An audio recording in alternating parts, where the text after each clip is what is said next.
You did not come here by accident, and you know it. Even if your mind tries to dismiss it, even if words haven't yet arrived to name it, there is a part of you, ancient, quiet, and unwavering, that recognizes you've been called home, not by a bell from the outer world, but by a subtle, undeniable rhythm, resonating from the very place within you that you once buried. It is not an invitation, but a forgotten vow, a soul covenant. That is why, even while living in the cycle of daily life, you still feel something is missing.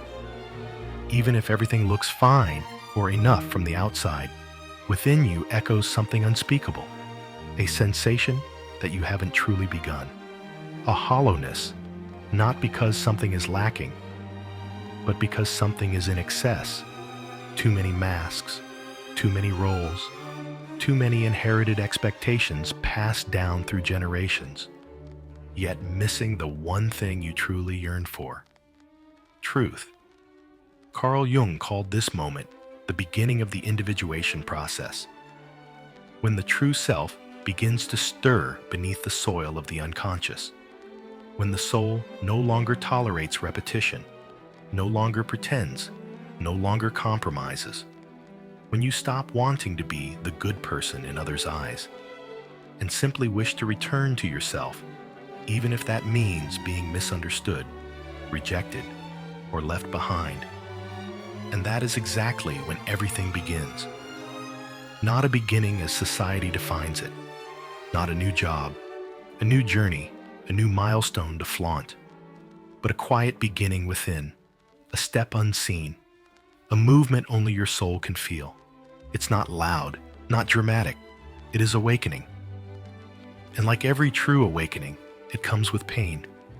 Not pain from the outside, but the pain of disintegration. The disintegration of everything that once made up the you thought you were. Beliefs passed down but never questioned. Roles you played for so long that you forgot your real face. Tiny compromises that seemed harmless, but were actually draining the life force from your soul each day. Then one day, for no specific reason, you wake up and feel different. You no longer want to carry the weight, no longer want to strive for recognition, no longer feel excited by goals that once motivated you. Not because you're lazy, but because your soul is withdrawing its energy from things that are no longer real. It no longer wants to live another cycle, no longer wants to repeat history, no longer wants to carry unnamed ancestral pain, no longer wants to pass down invisible wounds to the next generation. It has come to end the cycle, not through violence, but through awareness, not through rebellion, but through presence, not to destroy everything, but to purify. Jung once wrote, "Until you make the unconscious conscious, it will direct your life and you will call it fate." And this is the moment where you stand at the threshold of that fate. Your hand holds the pen. The story can be rewritten, not by denying the past, but by illuminating it. Because the truth is, within every cell of your body, stories remain untold. The unfinished dreams of your ancestors, the sighs swallowed into chests, the tears were held back out of fear of bothering others, the lullabies that never dared to be sung aloud. And you are not the first to carry them, but perhaps you are the last. Not because you are stronger, but because you are more aware. Not because you were chosen, but because you chose. Choose not to close your eyes. Choose not to repeat.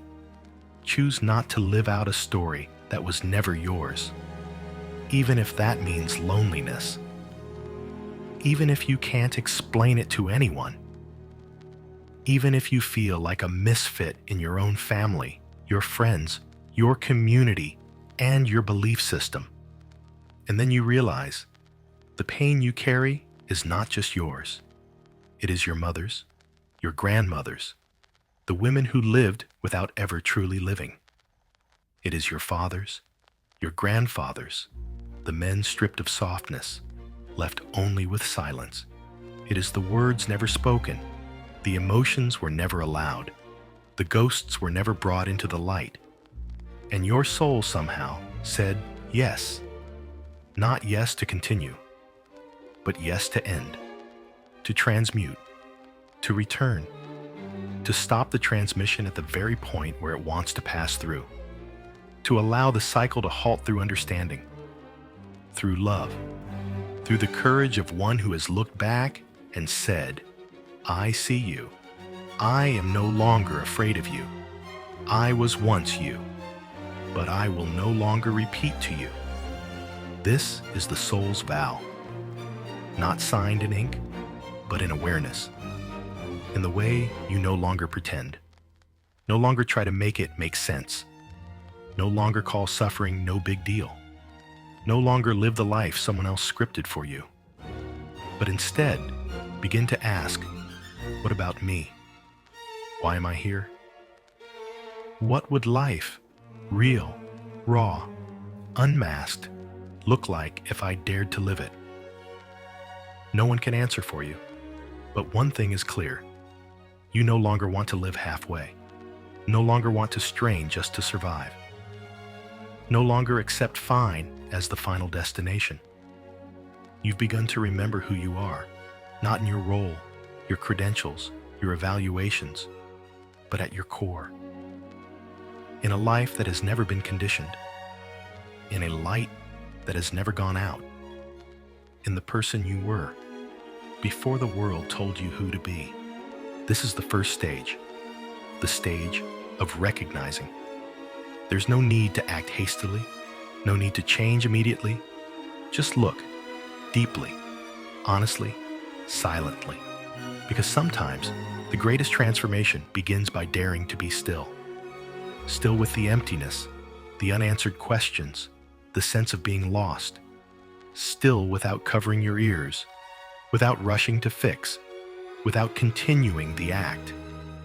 Still, so you can clearly hear what in you is dying and what is beginning to stir back to life. You are not here to repeat. You are here to complete. Not through haste, but through presence. Not through resistance, but through transformation. Not through fear, but through love. And true love begins by looking deeply into yourself with uncompromising honesty and saying, I have arrived. I am ready. This cycle ends. Here, through me, in my light. It doesn't begin with an earthquake, not with rebellion, nor some grand event that forces change. It comes quietly, like a skipped breath in a familiar room, like a slight tightening in your chest as you sit with your family, listening to them repeat old stories, repeat familiar phrases, sustain emotional undercurrents deemed normal for generations. And suddenly, something in you tightens. You hear a relative sigh with a familiar complaint, a joke laced with bitterness, a forced smile trying to soften real emotion. And while everyone else nods, laughs, and continues the meal like nothing happened, you feel it clearly. Something is wrong. Not wrong because it's bad, but because it no longer feels true to you.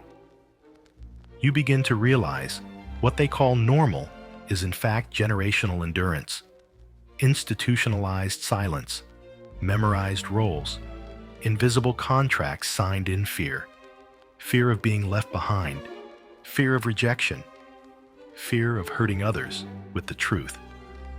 And while you used to play that role so well, used to say the right things, used to yield, used to pretend you were okay, now, just repeating it feels like a betrayal of yourself. Jung called this awakening from the web of the collective unconscious. when the individual self begins to separate from emotional patterns inherited from family, lineage, and society. Not to judge, but to see clearly. Not to distance, but to awaken. Not to boast, but to be honest. Because the truth is, you cannot heal what you still pretend doesn't exist. And you begin to see, more clearly than ever, that what was once deemed sacred was often just a reenactment of unprocessed pain. Love, but with conditions. Sacrifice, but silenced. Strength, but born from the fear of weakness. What's called a unified family, but is actually quite a compromise to maintain surface peace. You blame no one, but you also no longer close your eyes. And so the discomfort begins. Not loud, but persistent. Like a whisper that refuses to quiet. Like a dim light flickering every time you try to replay the old role. You try to suppress it. Tell yourself, I'm just too sensitive. Try to ignore it, because don't make it complicated. But it remains, growing bolder, knocking daily. Not because you are arrogant, but because you are awakening. It's not because you hate your loved ones. It's because you can no longer bear contributing to a fabricated picture. You can no longer laugh at offensive jokes. No longer feel comfortable at gatherings where closeness is replaced by subtle avoidance. No longer sit through conversations where everyone speaks, yet no one truly says anything. Not because you're overly sensitive, but because you've started touching the truth, and even the slightest falsehood makes it hard to breathe. You begin to recognize the invisible contracts, the obligation to be the understanding one so you're not labeled selfish, the need to nod in agreement so you're not called the troublemaker, the suppression of emotion so you're not seen as weak, the sense that you should be grateful for being loved, even when that love comes with control, intrusion, and imposition. But you can't pretend anymore. Each time you feign ignorance, something inside you dims. You no longer have the strength to live a life of pretense, just to be accepted. And within that inner conflict, you realize the discomfort you feel is not a problem. It's a signal. It's an awakening bell. It's the voice of your soul, reminding you that you didn't come here to continue the pattern. You came to end it, not through blame, but through honest seeing. Not by rejecting your family, but by loving them enough not to support what harms the whole system. You are the one who sees, and that makes you the one standing at the threshold of transformation, a doorway that is both lonely and sacred. No one appointed you the bearer of light, but the light has begun to emanate from within you, and you can no longer step back. Jung once wrote, "He who looks outside dreams. He who looks inside awakens." And once you've looked within, seen what no one has named before, memories that aren't yours but live within you, you are no longer the same person. From that moment, any attempt to return to your previous life will fail. Not because you're weak, but because you no longer resonate, no longer belong, no longer fit the role. You begin to clearly see who's living authentically and who's performing.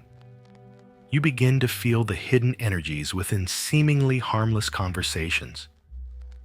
You begin to distinguish when love is truly love and when it's just manipulation wrapped in sweetness. And even though that realization breaks your heart, the truth is more beautiful than any illusion. You did not come to destroy. You came to see clearly. You did not come to fight. You came to an end. You did not come to save anyone. You came to stop enabling. You came to do what your bloodline has long awaited. From ancient memories, from the departed souls, from dreams left unfinished, waiting for someone aware and brave enough to stop, to no longer look away, to no longer pass it on, to no longer call darkness light, just because it's familiar. And the discomfort you're feeling is the call of light. It's the first sign that you've stepped out of the invisible web, where pretense is called love, silence is called strength, and wounds are called tradition. You did not come to deny the roots. You came to water them with truth. You did not come to break the branches. You came to prune the dried limbs so the light can reach through. You did not come to reject your ancestors. You came to see them with a fuller gaze, one that holds both compassion and truth, not blind, not resentful, just seeing and choosing differently. Because love does not mean repetition. Sometimes, love means daring to change, so that what has never been healed can finally begin to heal. You have already begun, and no one can take that from you. No one can unsee the light you've seen. No one can pull you back into the dark unless you let them. And you no longer wish to go back. It arrives suddenly, without knocking, without explanation, without warning. A wave rising, a nameless sorrow, a breath caught in your chest, though no one has just exhaled. A glance in a movie, an old melody, a long-forgotten photo turned over by chance, and your heart tightens, not because of a memory, but because something is being revived in you, something you've never lived through. You don't know why you're crying. You don't know what clenches your heart. There is no clear story to tell. But the pain is real. It touches your deepest core. It silences you. It bows your head. It makes you feel as if your soul has brushed against something sacred, yet fragile. Carl Jung once wrote, "The soul is not confined within the boundaries of a single lifetime. It is a stream that flows through generations. And you, as a branch diverging from that great river, carry within you memories, not only your own. You carry within you ancestral echoes, restless spirits, and stories left untold. You think you're too emotional, quick to tears, too sensitive. You are open. You are becoming the ground where denied emotions return, where the tears never cried are finally falling through you, not because you caused the pain, but because you are the first one awake enough to feel it. This sorrow is not a disorder. It is communion, intuition, a calling, a gentle brush from the collective unconscious seeking to be witnessed, acknowledged, and transformed. You don't need proof to know it's real. You just need to be honest with yourself. Does this feeling, illogical as it may be, feel real? Does it reach deep? Does it leave you speechless? If so, then you are not imagining. You are opening a door that your lineage closed long ago. Because there are sorrows never spoken. Wounds are buried with a generation. Events not recorded in textbooks, but pulsing in the bloodstream. Women are silenced all their lives. Men who never learned to cry. Children raised in war, never named as victims. And they died, with their pain intact. But pain does not disappear when its bearer leaves the world. It flows quietly in the blood, in the unconscious, in the gaze, in dreams, until one day, someone, for reasons unknown, suddenly feels it. And that someone is you. You feel unsettled when someone recounts a distant death, and tears flow. You see a generation that once sacrificed, and your heart constricts. You pass a forgotten graveyard and feel as if you've just lost someone. That is not fantasy. That is empathy, a connection to the deep layers of memory untouched by reason. And that doesn't make you weak. It makes you real. You don't need anyone to validate what you feel, because sometimes your body is the proof. A racing heart for no reason. Recurring dreams filled with symbols you don't understand. Unknown places that bring tears to your eyes. These are memories living through intuition, a call that doesn't come from the brain, but from the soul. And once you begin to listen to those calls, you'll understand. Healing is not only personal work, it is a collective work. A journey of returning the denied to the light. It is you daring to walk into a room full of shadows, not to fight, but to light a candle. You don't need to understand every story. You don't need to search for every historical detail. You only need the courage to feel, to let your tears fall for no particular reason, to believe that some things aren't meant to be analyzed, but to be held. And in that holding, in that presence, something long missed by generations before you is finally released. Jung once said, "Healing doesn't come from avoiding the wound, but from feeling it fully." And every time you let the sorrow rise without pushing it away, every time you allow yourself to soften instead of brace, every time you pause and say, "I see you, even if I don't know who you are," that is a moment of purification. No one will give you a medal for it. No one will applaud you for crying over someone whose name you don't know. But you know. Your soul knows. And transformation happens in silence, like a seed cracking open beneath the earth. You might be seen as too sensitive. Others might not understand why you go silent over a story that doesn't concern you. You might even wonder, is something wrong with me? But then you'll realize it's not that you're overreacting. You are the first to react, the first to feel, the first not to look away. And you'll come to understand you weren't chosen to suffer. You were chosen to end something that has never been named, not by carrying it all, but by letting it flow through you, to be felt, to be voiced, to be breathed. You are not the one who created the wound, but you are the first one awake enough not to repeat it. You don't have to carry it all, but you must be honest. What am I feeling? And is it real? If so, then you are the one holding the lamp, the witness, the quiet witness to all the things no one has ever acknowledged. And sometimes, it only takes one person daring to witness for an entire system to begin transforming. Maybe you've asked yourself, what's wrong with me? When once again you feel out of place in a space that was supposed to feel familiar. Maybe in your own family, during conversations with friends, in a group where everyone seems to know how to fit in, except you. You don't hate them. You don't think you're better.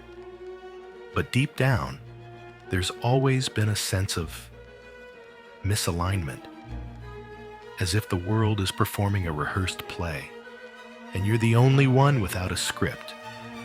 Since childhood, you were different, not in appearance or behavior, but in frequency.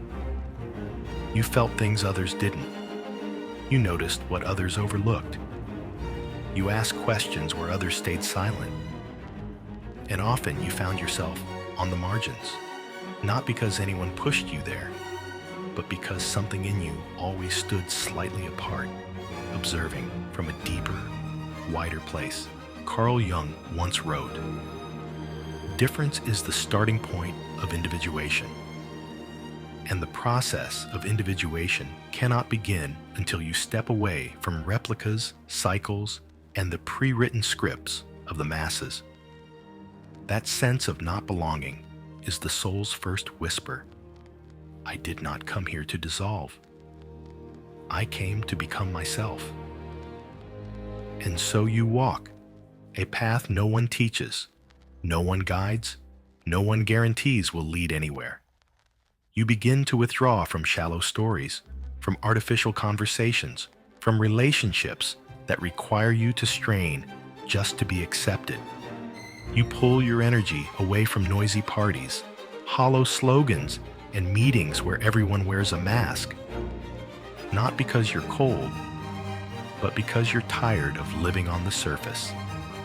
You've been wounded too many times for simply showing your true self, called too intense, too complicated, too sensitive. So you begin to keep your truest parts hidden, like precious gems, only revealed in solitude. But in that solitude, you begin to find yourself. You realize maybe you don't need to belong to the crowd to belong to yourself. Maybe difference isn't a sentence, but a key. Maybe you don't need to speak their language, walk their path, or fit the outfit they tailored for you. And maybe, just maybe, that feeling of being different isn't a flaw, but a memory. A reminder that you didn't come here to continue the old story, but to write a new chapter. Not to match the system, but to shake it with your honest presence. You didn't come to resist. You came to open the way. You didn't come to rebel. You came to do it differently. You didn't come to isolate. You came to hold your unique frequency in a world that only values sameness. Perhaps you once tried to blend in. You toned down your voice. You tried saying the right things, doing what was reasonable, living the stable life someone told you to follow. But each time, a part of you wilted. A light dimmed. A breath went shallow. And you knew. The price of being accepted is losing yourself. And so, you began to return, quietly, without fanfare, without witnesses. You returned to your deep emotions, your unanswered questions, the sleepless nights after strange dreams, the silent moments in nature when you cried without knowing why. And you began to see, maybe being different isn't exile, but invitation to connect in a wholly different way. You began to realize you're not alone. Even if few understand you, what you feel, true love, unspeakable sorrow, beauty and fragility, is real. And it connects you to something beyond humanity, to the collective soul, to your ancestors, to nature, to what some call the anima mundi, the soul of the world. Jung called this the journey of becoming oneself in the shadow of the collective, a process both beautiful and painful. To be yourself, you must abandon the self built to be liked. You must accept being misunderstood, being labeled strange, being invited off the stage of artificial life. But once you do, you finally step onto a real stage, where your soul is the main actor, no longer directed from outside. Your difference is not a defect. It is a direction. It asks nothing of you but loyalty to yourself. You don't need to shout to be heard. You just need to speak the truth. You don't need to seem profound. You just need to live fully present. You don't need to convince anyone. You just need to stop betraying yourself. And every time you choose that, choose honesty over popularity, depth over small talk, awareness over numbness, you shift the entire energy field You send out a signal to other souls, those quietly different, silently holding their own light, and they will recognize you. No need for introduction, no need for definition. Just one look, and they'll know. Oh, you too? And suddenly, that old loneliness becomes freedom.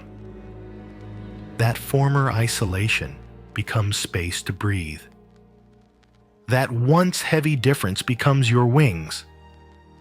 Because you don't need to fit in with anyone if you've come home to your own soul. At first, you thought you were just doing what felt right. Just saying no when tired. Just walking away when the love was gone. Just refusing to endure when something inside you broke. You didn't think it was anything grand. There were no declarations, no flags, no slogans. Just quiet shifts, born from the feeling that you could no longer pretend. From a voice inside, whispering, "Enough." But then as you walk deeper along this path, you begin to feel something shifting. Not just within you, but around you. Relationships that used to replay the same script start to slow down. Conflicts that always erupted right on cue now fall into silence.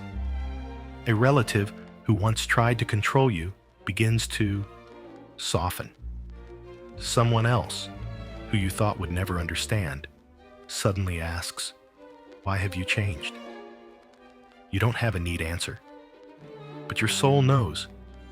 Every small choice you've made, the choice to live truthfully, to step out of the role, to stop repeating, has begun to shake the deep roots underground. Roots that, for generations, have held your lineage in the same rhythm of unspoken pain, of silenced emotion, of sacrifices glorified but never healed. Carl Jung called this the impact of individual consciousness on the collective unconscious. He said that even one truly awakened person, living fully in their truth, can shift the entire invisible structure of their family line, where other souls remain trapped in a trance. You begin to understand. When you stop straining to please your mother, you're not only freeing yourself from obligation, you're allowing her to see her own role for what it is. When you stop tolerating a controlling relative, you're not just protecting your boundaries, you're holding up a mirror to the wound they've never dared face. When you cry, without hiding your tears or apologizing for being too emotional, you're doing what generations of women in your family were never allowed to do. Every action you thought was personal turns out to be a ritual. Every no you utter, every truth you dare to voice, every boundary you draw, is like a gentle scissor cutting the invisible thread that has bound those before you. You're not the first to feel pain, but perhaps you're the first to stop the cycle. And you realize healing doesn't need elaborate ceremonies. It happens in the moment you refuse to answer the phone when your heart is tired.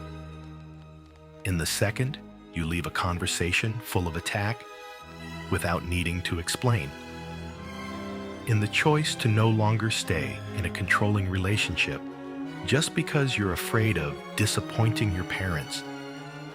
Each of those choices, made from a place of awareness, without blame, without resistance, simply because you no longer resonate, becomes a bell ringing through a dormant energy system. And you feel it, not with your eyes, but through your skin, your breath, your intuition. You feel lighter. The space around you softens. Things that once seemed unmovable begin to shift.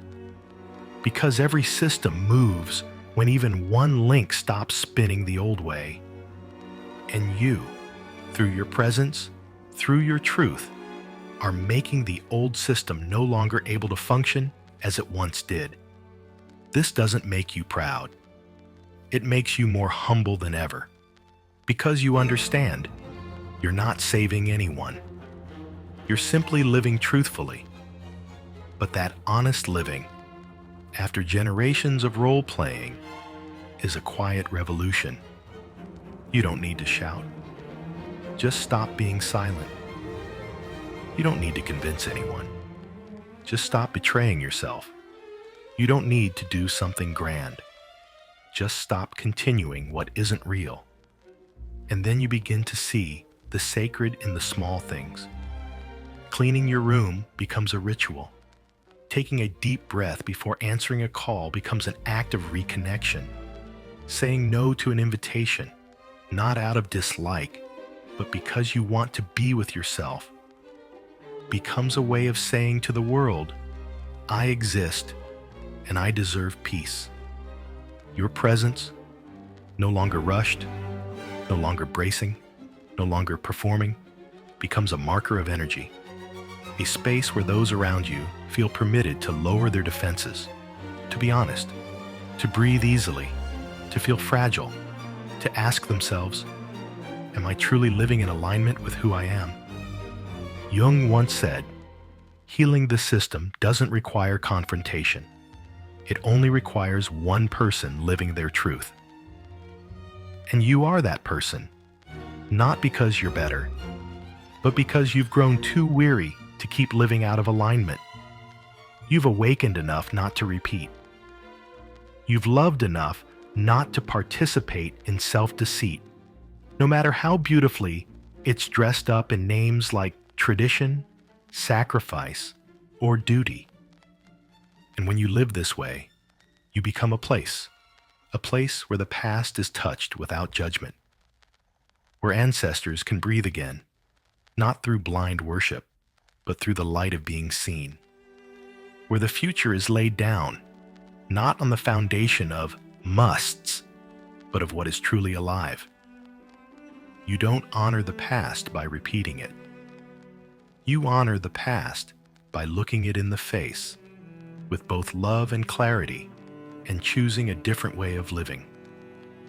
Because you understand, respect does not mean blind inheritance. Love does not mean silence.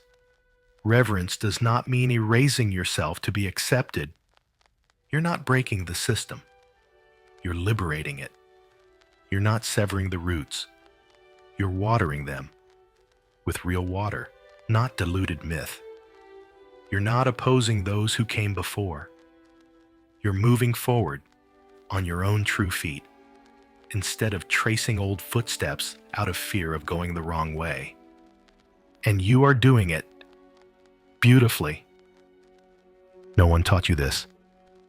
But one day, it arose, not rushed, not loud, just a quiet inner pull, to clear, to let go, to strip down, to lighten, not because of clutter, but because what once had meaning now feels heavy. Not because you hate it, but because it no longer speaks to you. A shirt you once loved now makes it hard to breathe. A room that once felt safe now feels stifling. A relationship that was once close is now silent. And it's not ingratitude, it's a change. Carl Jung once said, what you do not bring to consciousness will direct your life, and you will call it fate. And now you begin to see clearly. The things never brought to light still operate silently in the dark. You suddenly feel compelled to get rid of objects no one ever questions, to remove relationships where you've had to pretend, to erase conversations that no longer carry sincerity. But more than that, you want to cleanse your inner world, where outdated beliefs are stored, emotions never digested, wounds hidden under roles of politeness. And that is not impulsiveness. It is a ritual, a cleansing ritual. Not out of bitterness, but because your soul wants to breathe. Not because you're angry, but because you can no longer live with the lie. You no longer feel peace in friendships sustained only by emojis. You no longer feel calm in conversations full of subtext. You no longer feel normal with a mind swimming in comparison, competition, resentment. And so, you begin to release, gently, quietly, but deeply. Everything you let go of, an object, a person, a belief, is a rope untied. Carl Jung called this the process of making the darkness conscious, not by running from it, but by facing it, seeing it, and then choosing differently. You begin to see clearly. Some things you're still holding, not because you still need them, but because they once mattered. But what once mattered doesn't mean it's forever necessary. And so, you start to let go. A book you no longer read. A keepsake that reopens old pain. A group of friends bonded only through what's no longer real. You let go, not because you are unloving, but because you have chosen to love yourself. And the more you release, the more clearly you hear your own voice. No longer drowned by shoulds or musts. No longer driven by invisible expectations. No longer forcing yourself to perform to be accepted. You hear your soul's voice. Keep only what's true. And so you begin again, from a tidy room, from a chosen call, from an unstuffed calendar, from a heart that doesn't have to brace to be okay. You purify, not to be empty, but to prepare for what's truly worthy to enter. Carl Jung once wrote that the journey of individuation does not begin with adding, but with letting go, because only when we're empty enough can we receive what's real. Purification is not a rejection of life. It is making space so that life, true life, can take root. And the strange thing is, the more you clear the outer, the more you hear the inner. A chaotic mind can't listen to the soul, but a quiet space becomes a mirror that reflects the truth. And then you see more clearly. What is your true voice? What is an old habit? What is the soul's calling? What is the whisper of fear? You no longer live from a place of, what should I do? You begin to live from a place of, what do I truly need and want? And from that place, a new kind of energy rises. Not from adrenaline, but from alignment. Not from pressure, but from presence. Not from fear of being left behind, but from knowing exactly where you belong, within yourself. And this doesn't need to be understood, doesn't need agreement, doesn't need praise, because you're not doing it to be seen. You're doing it because you can't not. Your soul has said, clean up, because I'm about to live in truth. And you've listened. You've chosen. You once believed pain would make you numb. That if you hurt enough, your heart would learn to close, to build walls, to protect itself. And you tried. You practiced being tough, being cold, being fine. You tried not to expect, not to hope, not to let anyone come too close. Because every time you opened up, you felt exposed, fragile, misunderstood. Every time you trusted, you were hurt. And that hurt made you say to yourself, I won't let this happen again. But then, something strange happened. Even as you built walls, your heart still wanted to open. Even as you stayed quiet, your soul still craved a real conversation. Even after all the disappointments, you still wanted to believe in beauty. And no matter how deeply love once wounded you, you still haven't learned how to become numb. Not because you're weak, but because you are still human. Carl Jung once said, we are not healed by becoming invulnerable, but by embracing the full range of our experience, both light and shadow. And you, without ceremony, without declaration, have chosen a quiet form of healing. You've kept your heart open, not to prove you're strong, but because you're too tired of living without feeling. You once closed your heart, and you know, it didn't really keep you safe. It only made you lose touch with yourself. You stopped feeling life. Everything grew flat, not peaceful, but numb. And you understand now, life is not about avoiding pain, but about daring to feel. Not everyone will understand that. Some will call you naive, too sensitive, weak. But you know, in silence, that opening your heart after it's been hurt is an act of deep courage. You don't need anyone to lift you up. You're not waiting for someone to heal you, but you refuse to become hardened like stone. Because you know, stone doesn't hurt, but stone can't love either. You choose to feel, not because you enjoy pain, but because you're no longer afraid of it. You let your tears fall, not because you need someone to see, but because you've learned that tears are the soul's blood, failing to cleanse, failing to clear the path, falling to soften a heart that once turned to stone. And that, your way of still loving, still believing, still listening, even after being dismissed, hurt, abandoned, is the clearest sign.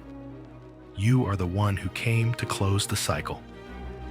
Not through revenge, not through emotional shutdown, but by keeping your heart open at the right time, with the right person, in the right place.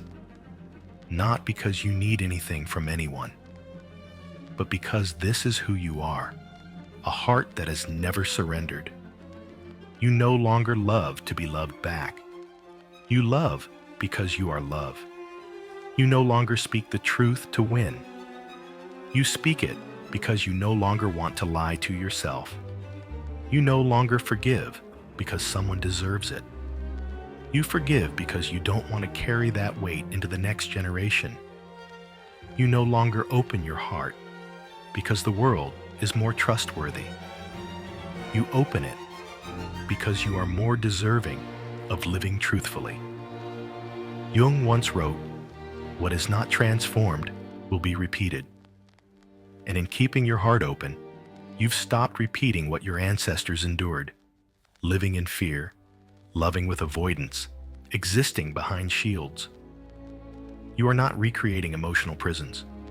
You are breaking them by choosing to trust again, by choosing softness over numbness, by choosing to touch others with hands that carry no knives, by choosing not to close your own door, just because the world hasn't yet learned how to cherish you. Each time you let yourself feel, you are telling your bloodline, we no longer need to fight. Now, we can love and not die. Be vulnerable and not be shamed. Be real and not be abandoned. And your soul hears it. The ones who came before you heard it. The ones who haven't been born yet hear it too. And the silence of generations now breaks into voice, not with a scream, but with a heart still beating, steady, gentle, brave, even after it is broken, even while it still aches, even though no one may ever know its full story. You are not just the last to carry the wound. You are the first to hold it with love. And that is how the cycle ends.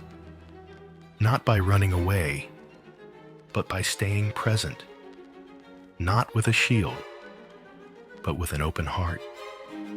Not through blame, but with a gaze, deep, honest, and unflinching.